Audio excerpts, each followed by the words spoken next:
Faithful viewers of this broadcast know that from time to time we ask poets to drop by and share their work with us.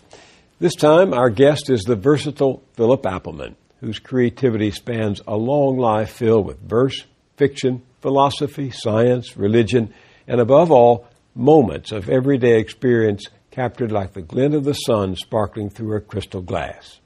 Just take a look at a sample of his legacy. Darwin, Apes and Angels, Darwin's Ark, In the 12th Year of the War, Open Doorways, and this, my favorite, Summer, Love, and Surf, about the joys and wonders of loving and living. His latest book of poems is Perfidious Proverbs. A fellow poet said that to watch Philip Appelman sling words is to be richly regaled. I quite agree. Welcome, Philip. Wonderful to be here, Bill. I have long thought of poetry as music to be heard best in the voice of the composer. So let's go right to some of your poems. Good. I love it. Here's one of my favorites, and I think it's one of your favorites too, Eve. Tell me about that poem. 20 years ago, I published a book called Let There Be Light. It was a series of satires on various biblical stories, and Eve, being one of the first, came out at the head of the list. And shall I read it? Please. Eve is kind of reflecting on the snake at first. Clever he was, so slick he could weave words into sunshine. When he murmured another refrain of that shimmering promise, "You shall be as gods," something with wings whispered back in my heart, and I crunched the apple. A taste so good I just had to share it with Adam. And all of a sudden, we were naked. Oh yes, we were nude before, but now, grabbing for fig leaves, we knew that we knew too much, just as the slippery serpent said. So we crouched all day under the rhododendrons, trembling at something bleak and windswept in our bellies that soon we'd learn to call by its right name, fear. God was furious with the snake and hacked off his legs on the spot. And for us, it was thorns and thistles, sweat of the brow, dust to dust returning.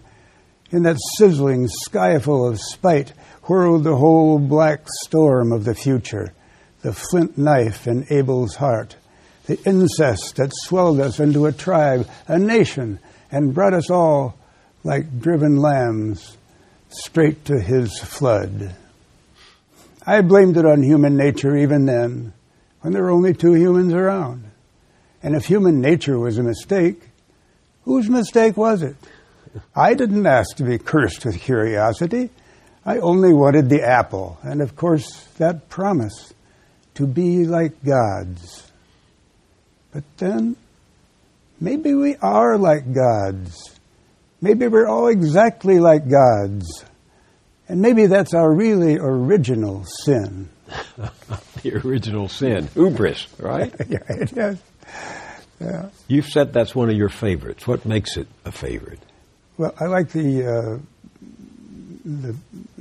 personal tone of Eve, who doesn't get to say anything in the Bible to speak of, and to turn her into a kind of down-to-earth reinterpreter of that kind of tickles me, that's all. She finally gets to tell her own story. Right. Did you ever wonder about the silence in that story of the first woman, as it says? Yeah. No woman I know would tolerate it. Exactly. Now, here's one that we like especially. It's one of the 5 poems of pagans that you did. And this is one of the short ones. Would you read that one? And by the way, tell us what mammon is for those who haven't been reading the Bible lately. Well, mammon is the love of money and greed, and he's the god of wealth. I call it my Bernie Madoff poem. Read on. O Mammon, thou who art daily dissed by everyone, yet boast more true disciples than all other gods together. Thou whose eerie sheen gleameth from corporate headquarters and Vatican treasury alike, Thou whose glittering eye impales us in the X-ray vision of plastic surgeons, the golden leer of televangelists, the star-spangled gloat of politicos. O Mammon, come down to us in the form of treasuries, annuities, and high-grade bonds. Yield unto us those Benedict Arnold funds, those quicksand convertible securities, even the wet Judas kiss of futures contracts. For unto the least of these, thy supplicants, art thou welcome in all thy many forms. But when thou comest to say we're finally in the gentry, use the service entry.